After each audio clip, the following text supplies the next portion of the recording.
Cagayan de Oro City, magpabiling ubos sa MECQ hangtod Hulyo 15. Samtang daghan gihapong residente ang nadakpang misupak sa quarantine protocols. Ani ang report. Gi-anunsyo sa National IATF nga magpabiling ipailawom ang Cagayan de Oro City sa Modified Enhanced Community Quarantine o MECQ hangtod Hulyo 15. Kinihuman nga taas gihapon ang kaso sa COVID-19 sa syudad nga anaa na karon sa sobra 9,800 cumulative cases ug sobra 1,100 active cases. Magpabilin ang mga guidelines nga ipatuman ubos MECQ. Ito po ang rekomendasyon ng inyong IATF para sa ating quarantine classifications para po 1 ng Hulyo hanggang 31. Pero itong mga areas under MECQ po, ang classification nila ay hanggang July 15 lamang.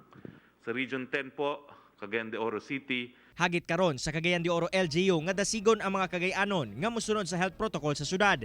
Gani sa pagsuroy sa Regulatory Compliance Board kon RCB sa Barangay Bonbon, ilahang gipang isyuhan og OVR ang grupo sa mga tawo nga nagdula og billiards. Sa Barangay Ipunan, anasab sa 5 ka mga minor de edad ang na-rescue, human nga maabtan sila nga nagdula sa Pisonet.